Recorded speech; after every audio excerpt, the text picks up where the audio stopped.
दोस्तों, क्या आप महसूस कर पा रहे हैं कि सीमाओं पर हवा का रुख कैसे बदल गया है? क्या आपने उन खबरों पर गौर किया है जो पिछले कुछ घंटों से दबी जुबान में लेकिन बहुत जोर शोर से बाहर आ रही हैं? पीओके यानी पाकिस्तान अधिकृत कश्मीर से लेकर एलओसी तक जो सन्नाटा पसरा हुआ है, वह किसी सामान्य शांति का नहीं बल्कि एक बहुत बड़े तूफान की आहट है। एक ऐसा तूफान जिसने इस्लामाबाद से लेकर रावलपिंडी तक की नींद उड़ा दी है। हम और आप अक्सर सुनते थे कि सीमा पर गोलीबारी हुई, जवाब दिया गया और बात खत्म हो गई। लेकिन दोस्तों, इस बार जो हो रहा है वह सामान्य नहीं है। इस बार भारत ने डिफेंसिव खेलना बंद कर दिया है। अब सवाल यह नहीं है कि पाकिस्तान क्या करेगा, बल्कि सवाल यह है कि भारत अगला कदम क्या उठाएगा। जरा सोचिए, अगर मैं आपसे कहूं कि भारतीय सेना अब सिर्फ बॉर्डर पर दुश्मन को नहीं रोक रही, बल्कि दुश्मन के घर में 150 किलोमीटर अंदर घुसकर उनके पूरे सिस्टम को ही जाम कर रही है, तो क्या आप यकीन करेंगे? शायद यह सुनने में किसी फिल्म का सीन लगे, लेकिन यह आज की जमीनी हकीकत है। पिछले 72 घंटों में जो कुछ भी हुआ है, उसने पिछले कई दशकों के समीकरण को बदल कर रख दिया है। आज के इस वीडियो में हम उसी ऑपरेशन की एक एक परत खोलेंगे जिसका शोर पूरी दुनिया की इंटेलिजेंस एजेंसियों में सुनाई दे रहा है। अमेरिका से लेकर चीन तक सबकी नजरें इस वक्त भारत के पास अगले कदम पर हैं। आखिर ऐसा क्या हुआ कि पाकिस्तान की सेना अपने ही इलाके में एक दूसरे से बात करने में डर रही है? आखिर क्यों पीओके के कई इलाकों में पूरी तरह अंधेरा छाया हुआ है? और सबसे बड़ी बात, क्या भारत ने पीओके को वापस लेने की तैयारी का फाइनल फेज शुरू कर दिया है? इन सभी सवालों के जवाब आज आपको इस वीडियो में मिलेंगे। हम सिर्फ खबरों को दिखाएंगे नहीं, बल्कि उन बारीक कड़ियों को जोड़ेंगे जो आपको मेन स्ट्रीम मीडिया में शायद खुलकर नहीं बताई जा रही हैं। यह वीडियो आपको समझाएगा कि कैसे एक देश अपनी सुरक्षा नीति को पूरी तरह आक्रामक मोड़ पर ले आता है। दोस्तों, इतनी महत्वपूर्ण और रिसर्च से भरी जानकारी हम आपके लिए बहुत मेहनत से जुटाते हैं। हमारा मकसद सिर्फ आप तक खबर पहुंचाना नहीं, बल्कि आपको देश की सुरक्षा और बदलती जप पॉलिटिक्स से गहराई से जोड़ना है।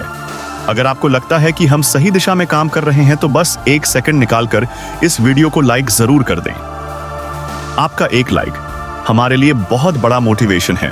और अगर आपने अभी तक चैनल को सब्सक्राइब नहीं किया है, तो अभी सब्सक्राइब बटन दबाएं और बेल आइकन को क्लिक करें, ताकि देश से जुड़ी कोई भी बड़ी अपडेट आप मिस ना करें। और कमेंट बॉक्स में पूरे जोश के साथ जय हिंद या भारत माता की जय लिखकर आप देश के किस कोने से बैठकर हमारा यह वीडियो देख रहे हैं, अपने शहर का नाम जरूर लिखें। चलिए अब असल मुद्दे पर आते हैं और समझते हैं कि आखिर बॉर्डर पर चल क्या रहा है। दोस्तों, पीओके से लेकर एलओसी तक हालात पूरी तरह बदल चुके हैं। अगर आप पुराने नजरिए से देखेंगे तो शायद आपको सिर्फ धुआं दिखाई देगा, लेकिन अगर आप एक रणनीतिकार की नजर से देखेंगे तो आपको एक बहुत बड़ा पैटर्न नजर आएगा। भारतीय सेना अब सिर्फ जवाब नहीं दे रही, बल्कि पूरा गेम पलट रही है। पहले ऐसा लगता था कि भारत सिर्फ सीमित ऑपरेशन कर रहा है, यानी टिट फॉर टैट। उन्होंने गोली चलाई, हमने गोला दाग दिया, लेकिन अब तस्वीर शीशे की तरह साफ हो चुकी है। भारत ने ऑपरेशंस की एक प्रॉपर सीरीज शुरू कर दी है और हर कदम इतनी सटीक स्ट्रेटजी के साथ उठाया जा रहा है कि दुश्मन को संभलने का मौका ही नहीं मिल रहा। पिछले 72 घंटों पर नजर डालिए। यह समय पाकिस्तान की सेना के लिए किसी बुरे सपने से कम नहीं रहा है। भारत ने कई अहम ठिकानों को निशाना बनाकर उन्हें पूरी तरह खत्म कर दिया है। और इसमें सबसे खास बात यह है कि सिर्फ जमीनी बल यानी हमारी आर्मी ही नहीं, बल्कि इंडियन एयर फोर्स भी लगातार एक्शन में है। यह कोऑर्डिनेशन, यह तालमेल बताता है कि यह कोई अचानक लिया गया फैसला नहीं है, बल्कि महीनों की प्लानिंग का नतीजा है। नतीजा यह है कि पीओके के करीब 150 किलोमीटर अंदर तक, जी हां, बॉर्डर से 150 किलोमीटर की गहराई तक पाकिस्तान की सैन्य गतिविधियां लगभग थम चुकी है। सन्नाटा है, लेकिन यह सन्नाटा डर का है। सूत्रों के मुताबिक पिछले 48 से 72 घंटों से वहां हालात इतने खराब हैं कि कई इलाकों में ब्लैक जैसी स्थिति है। ब्लैक का मतलब सिर्फ बिजली जाना नहीं होता दोस्तों। सैन्य भाषा में इसका मतलब होता है कम्युनिकेशन ब्लैकआउट। पाकिस्तानी सेना की एक यूनिट अपनी ही दूसरी यूनिट से संपर्क तक नहीं कर पा रही है। उनके वायरलेस सेट जाम है। उनके रडार पर सिर्फ नॉइज आ रही है। क्यों? क्योंकि भारत ने उनकी मिलिट्री कम्युनिकेशन सिस्टम को पूरी तरह ब्लॉक कर दिया है। यह कदम साफ दिखाता है कि इस बार भारत केवल बॉर्डर शेलिंग तक सीमित नहीं है। जब आप दुश्मनों को मारना चाहते हैं तो उन्हें पहले ही ब्लॉक कर दें। कि आंखें और कान बंद कर देते हैं तो इसका सीधा मतलब होता है कि आप किसी बड़े हमले की तैयारी कर रहे हैं या फिर उन्हें मानसिक रूप से तोड़ रहे हैं। टेक्नोलॉजी, साइबर वॉरफेयर और प्रिसीजन स्ट्राइक, ये तीनों मिलकर एक बड़े ऑपरेशन हिस्सा बन चुके हैं। और इसी बीच सबसे बड़ा अपडेट जो निकलकर सामने आया है उसने रक्षा विशेषज्ञों के होश उड़ा दिए। समतेत डिसॉक्स जी हैं। भारत ने पाकिस्तान के उस आयल डिपो को निशाना बनाया है जो पीओके से करीब 140 किलोमीटर की दूरी पर था। अब आप सोचेंगे कि एक तेल के डिपो पर हमला करना इतनी बड़ी बात क्यों है?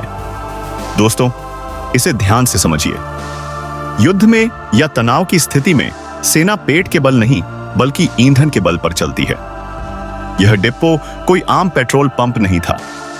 यह वह जगह थी जहां से पाकिस्तान अपने फाइटर जेट्स, अपने भारी भरकम टैंक्स और आर्मी की हजारों गाड़ियों को ईंधन सप्लाई करता था। यह सिर्फ एक तेल भंडार नहीं था बल्कि पाकिस्तान की पूरी सैन्य सपोर्ट सिस्टम का दिल था। अगर दिल धड़कना बंद कर दे तो शरीर का क्या होता है? वही हाल अब वहां की सेना का होने वाला है। इसके जरिए पाकिस्तान न सिर्फ अपनी सेना बल्कि उन आतंकियों की मूवमेंट और सप्लाई चेन को भी चलता रखता था जिन्हें वह भारत में घुसपैठ के लिए तैयार करता है। भारत को इस नेटवर्क की जड़ का पता था। हमारी इंटेलिजेंस एजेंसीज ने पिन पॉइंट एक्यूरेसी के साथ यह पता लगाया कि अगर इस एक नब्ज को दबा दिया जाए तो पूरा सिस्टम पैरालाइज हो जाएगा। और इसीलिए सबसे पहले इस पर वॉर किया गया। जैसे ही यह खबर बाहर आई कि 140 किलोमीटर अंदर घुसकर इतना बड़ा धमाका हुआ है, पाकिस्तान में बौखलाहट शुरू हो गई। वहां की संसद से लेकर सेना मुख्यालय तक हड़कंप मच गया। यह बौखलाहट इसलिए नहीं है कि उनका तेल जल गया, बल्कि इसलिए है कि उन्हें यह समझ आ गया है कि भारत की पहुंच अब उनकी सोच से बहुत आगे निकल चुकी है। वहीं 7 समुंदर पार अमेरिका की इंटेलिजेंस एजेंसियों ने भी पाकिस्तान को अलर्ट कर दिया है। रिपोर्ट्स आ रही हैं कि वॉशिंगटन ने रावलपिंडी को साफ बता दिया है कि भारत सिर्फ शुरुआत कर चुका है और आगे इससे भी बड़ा कदम आने वाला है। जब दुनिया की महाशक्ति ऐसी चेतावनी देती है तो इसका मतलब है कि उनके सैटेलाइट्स कुछ ऐसा देख रहे हैं जो सामान्य नहीं है। अब सवाल सिर्फ यह नहीं रह गया है कि अगला टारगेट क्या होगा, बल्कि सवाल यह है कि भारत की पूरी प्लानिंग किस दिशा में जा रही है। क्या यह पीओके को वापस लेने का ब्लूप्रिंट है? साफ है कि इस बार ऑपरेशन सिर्फ बॉर्डर पर गोलीबारी तक सीमित नहीं है। यह एक लंबे, गहरे और बहुत बड़े स्ट्रैटेजिक प्लान का हिस्सा है।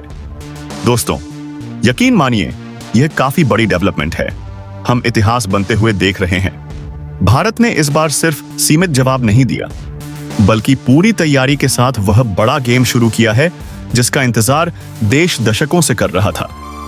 इस पूरे घटनाक्रम की शुरुआत हुई उन कमांडो यूनिट्स की तैनाती से जिनका नाम सुनकर ही दुश्मन के पसीने छूट जाते हैं।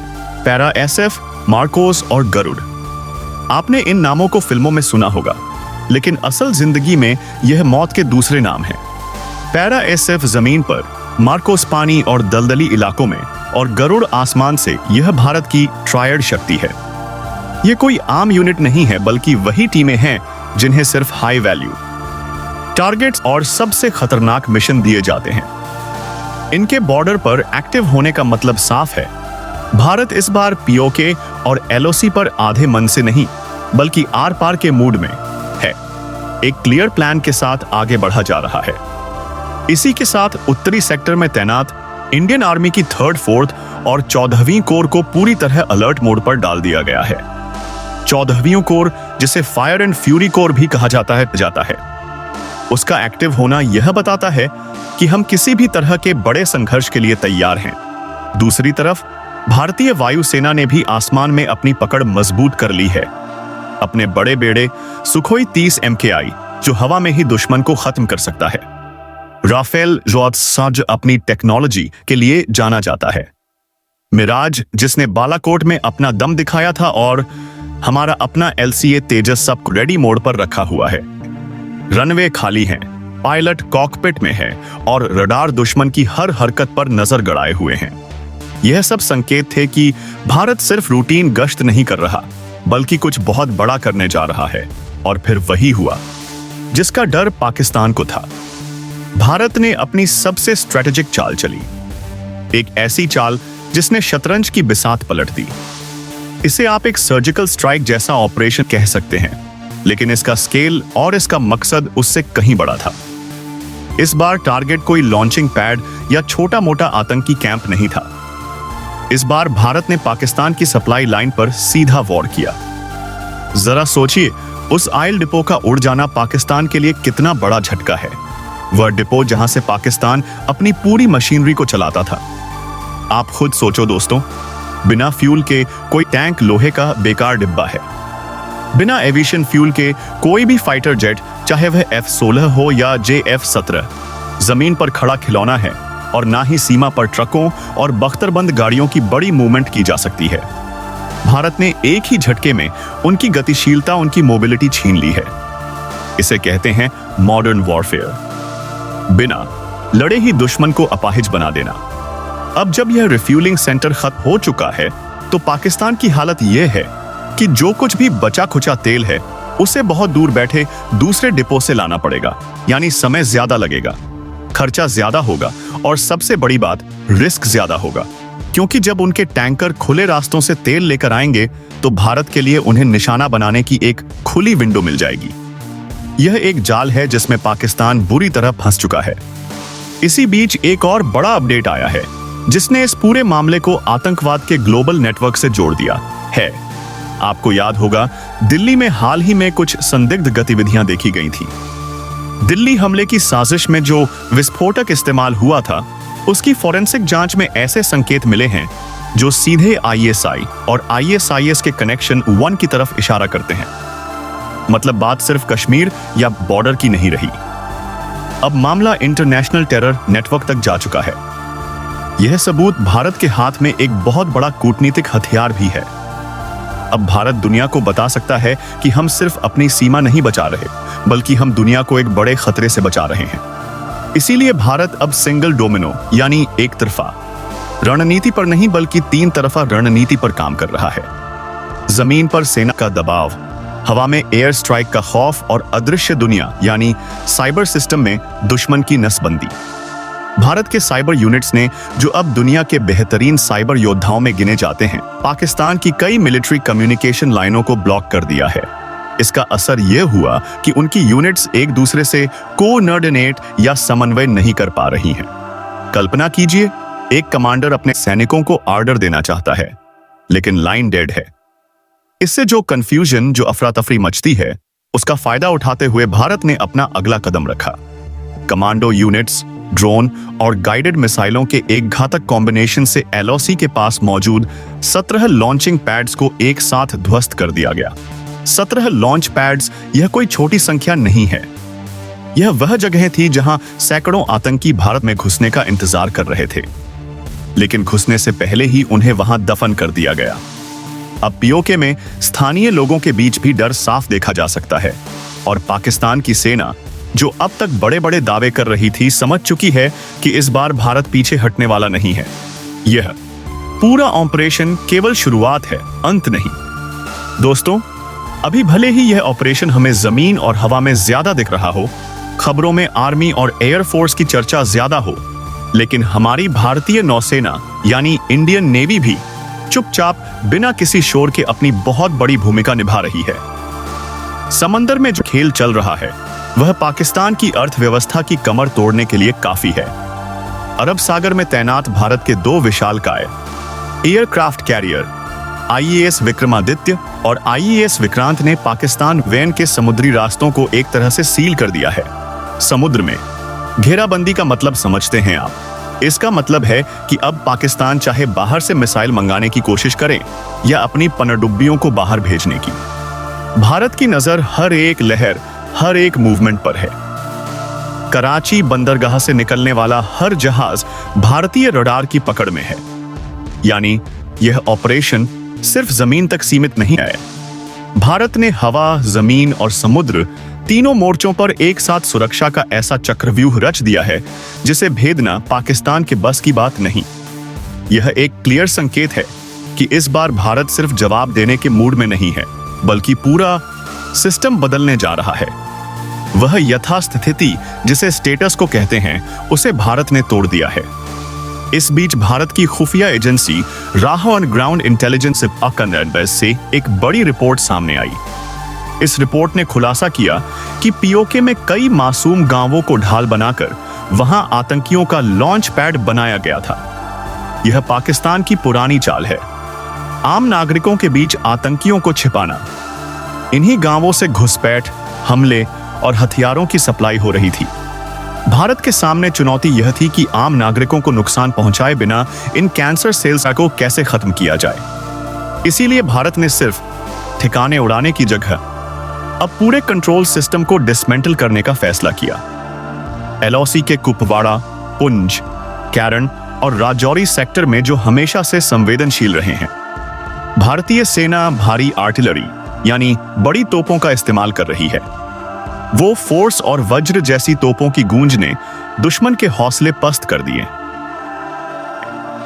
कई पाकिस्तानी चौकियां जो ऊंचाई का फायदा उठाकर फायरिंग करती थी, मिनटों में मलबे के ढेर में तब्दील हो चुकी हैं।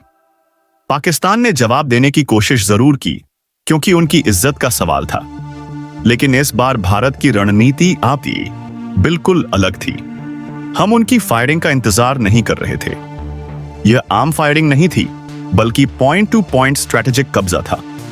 इसी ऑपरेशन के दौरान एक ऐसी घटना हुई जो इतिहास के पन्नों में दर्ज हो जाएगी। भारतीय पर्वतीय ब्रिगेड, माउंटेन ब्रिगेड, जो पहाड़ों पर लड़ने में दुनिया में सबसे माहिर मानी जाती है, उसने रात के घने अंधेरे में पीओके के 3 बेहद अहम पॉइंट्स, जिनके कोड नेम तमा, जावा और मंदिर हैं, पर साइलेंट इन्फिल्ट्रेशन किया। साइलेंट इन्फिल्ट्रेशन का मतलब है बिना गोली चलाए, बिना शोर मचाए दुश्मन की नाक के नीचे पहुंच जाना। सिर्फ 90 मिनट, जी हां, सिर्फ 1.5 घंटे के अंदर वहां भारतीय तिरंगा लहरा दिया गया। यह वही चोटियां थी जहां से पाकिस्तान हमारे इलाकों पर नजर रखता था। अब बाजी पलट चुकी है। अब हम ऊपर हैं और वो नीचे। यहीं से पूरी स्थिति पाकिस्तान के लिए उलझ गई, क्योंकि जो ऊपर बैठा होता है, युद्ध में जीत उसी की होती है। लेकिन भारत ने सिर्फ जमीन पर ही अपनी ताकत नहीं दिखाई। आज का युग टेक्नोलॉजी का युग है। भारत ने सैटेलाइट और नाइट विजन सर्विलांस से भी पाकिस्तान की हर गतिविधि को ट्रैक किया। कोई भी आतंकी अब रात के अंधेरे का फायदा नहीं उठा सकता। रा और इसरो के थर्मल सैटेलाइट इमेजेस, जो गर्मी को भी देख सकती हैं, के जरिए भारत को एक बहुत बड़ी जानकारी मिली। पता चला कि पाकिस्तान आतंकियों को आगे बढ़ाने के लिए कुछ छिपे हुए रास्तों और अंडरग्राउंड टनल्स यानी सुरंगों का इस्तेमाल कर रहा था। यह सुरंगें वियतनाम युद्ध की याद दिलाती हैं, लेकिन भारत के पास इनसे निपटने का भी इलाज था। जैसे ही यह जानकारी कंफर्म हुई, भारत ने इन रास्तों, बंकरों और टनल नेटवर्क पर ड्रोन स्ट्राइक शुरू कर दी। सटीक हमले, सीधे टनल के मुहाने पर धमाका। मतलब अब पाकिस्तान के पास ना सुरक्षित रूट बचे हैं, ना सुरक्षित ठिकाने। भागने का भी रास्ता बंद हो चुका है। और इस बीच नौसेना का लॉकडाउन अब अपना असर दिखाने लगा है, क्योंकि समुद्र का रास्ता ब्लॉक होने के बाद पाकिस्तान की कोई बड़ी सैन्य सप्लाई, स्पेयर पार्ट्स या गोला बारूद न बाहर जा सकता है, न अंदर आ सकता है। एक तरह से उनकी सप्लाई लाइन का गला घोट दिया गया है। अब पाकिस्तान ईट को भी यह बात अच्छी तरह समझ में आ चुकी है कि भारत सिर्फ सीमा सुरक्षा नहीं कर रहा, बल्कि आतंकवाद की पूरी सप्लाई चेन को तोड़ रहा है। फैक्ट्री बंद होगी तो प्रोडक्ट अपने आप बनना बंद हो जाएगा। भारत इसी सिद्धांत पर काम कर रहा है। अपनी बौखलाहट में पाकिस्तान की तरफ से ड्रोन हमलों की कोशिशें बढ़ी हैं। वे छोटे छोटे ड्रोन्स के जरिए हथियार या ड्रग्स भेजने की कोशिश कर रहे हैं, लेकिन हमारी एंटी ड्रोन टेक्नोलॉजी इतनी मजबूत है कि अब तक उनका एक भी प्रयास सफल नहीं हो पाया है। सीधे शब्दों में कहें तो हवा लॉक, जमीन लॉक और समुद्र पूरी तरह सील। अब खेल सिर्फ जवाब का नहीं, बल्कि नतीजे का है। और इस बार भारत पीछे हटने के मूड में बिल्कुल नहीं दिख रहा। दोस्तों, पाकिस्तान की हताशा का अंदाजा आप इस बात से लगा सकते हैं कि उसने टेक्नोलॉजी के जरिए भारत को चकमा देने की कोशिश की। उसने सोचा कि वह जम्मू कश्मीर और पीओके के इलाकों में देर रात जब सब सो रहे होते हैं, अपने हाईटेक ड्रोन भेजकर भारत की मूवमेंट पकड़ लेगा। कई सेक्टरों में उसने अपने स्टेल्थ ड्रोन उड़ाने की कोशिश भी की। स्टेल्थ ड्रोन यानी ऐसे ड्रोन जो रडार पर आसानी से नहीं दिखते, जो ऊंचाई पर बिना आवाज के उड़ते हैं और जिनमें लगे थर्मल कैमरे रात के अंधेरे में भी दिन जैसी साफ वीडियो रिकॉर्ड कर सकते हैं। अब हालात यह हैं कि पाकिस्तान चारों तरफ से घिर चुका है। एक चक्रव्यूह है जिसे तोड़ना उसके लिए नामुमकिन है। भूमि, हवा और समुद्र तीनों पर भारत पहले ही मजबूत स्थिति में है, लेकिन मुसीबतें यहीं खत्म नहीं होती। अब एक नया मोर्चा खुल गया है, अफगानिस्तान वाला। दुश्मन का दुश्मन दोस्त होता है। यह कहावत जियोपॉलिटिक्स में एकदम सटीक बैठती है। अभी अभी अफगानिस्तान के विदेश मंत्री भारत आए थे। दोनों देशों के बीच जो बातचीत हुई, जो समझौता हुआ, उसने पाकिस्तान की रही सही उम्मीदें भी हिला दी हैं। तालिबान, जो कभी पाकिस्तान का करीबी माना जाता था, आज उसी पाकिस्तान के खिलाफ खड़ा है। तालिबान ने पाकिस्तान के कुछ बॉर्डर पोस्ट पर हमला भी किया है और डूरंट लाइन पर तनाव चरम पर है। संकेत साफ है, अब अफगानिस्तान भी पाकिस्तान को सुरक्षित कॉरिडोर नहीं देगा। पाकिस्तान के लिए यह एक बुरे सपने जैसा है। जरा नक्शे पर नजर डालिए। उत्तर में भारत का आक्रामक रुख, पश्चिम में अफगानिस्तान की गोलियां और दक्षिण में समुद्र में भारतीय नौसेना का पहरा। पाकिस्तान अब लिटरली नक्शे पर एक घिरे हुए मुल्क की तरह हो गया है। अब बात आती है भारत की अगली चाल की। हर किसी के मन में यही सवाल है, आगे क्या? इस बार भारत सिर्फ पारंपरिक युद्ध नहीं लड़ रहा, भारत 5th जनरेशन वॉरफेयर लड़ रहा है। यानी सिर्फ जमीन पर ऑपरेशन नहीं, बल्कि साइबर वॉरफेयर भी खेल में है। भारत लगातार पाकिस्तान के कम्युनिकेशन सिस्टम पर साइबर अटैक कर रहा है।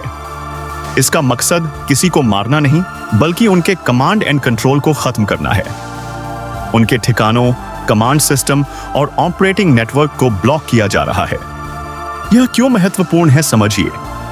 जैसे ही पाकिस्तान की कम्युनिकेशन लाइन कटेगी, उनका अपनी ही सेना पर से कंट्रोल पूरी तरह टूट जाएगा। एक जनरल सटिरसमअगेज अपने स्मीस्पाउन सिपाही को ऑर्डर नहीं दे पाएगा और वही वह पल होगा। वहीं से भारत की एडमिनिस्ट्रेटिव एंट्री पीओके में आसान हो जाएगी। बिना खून बहाए सिस्टम को अपने हाथ में लेना, यही चाणक्य नीति है। अब पीओके के कई सेक्टरों में भारतीय स्वार्म ड्रोन तैनात हो चुके हैं। स्वार्म ड्रोन यानी सैकड़ों छोटे ड्रोन्स का झुंड जो एक साथ हमला भी कर सकता है और निगरानी भी। हर मूवमेंट रियल टाइम ट्रैक हो रहा है। एक पत्ता भी हिलता है तो उसकी खबर भारतीय कंट्रोल रूम में होती है। इसलिए पाकिस्तान ने डर के मारे रात रात भर अपने कई बेस खाली करने शुरू कर दिए हैं। जहां कभी भारी चौकियां बदनी भाव चाहिए थी, जहां कभी पाकिस्तानी रेंजर्स की चहल पहल थी, आज वहां सन्नाटा है, वीराना है।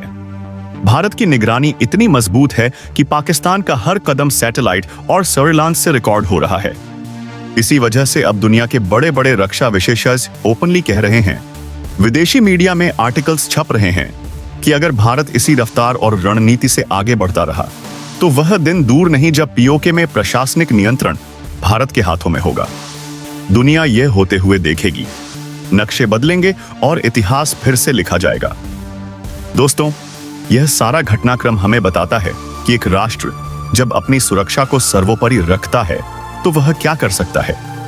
यह नया भारत है जो छेड़ता नहीं, लेकिन अगर कोई छेड़े तो छोड़ता भी नहीं। अब सवाल आपसे है, और यह बहुत महत्वपूर्ण सवाल है।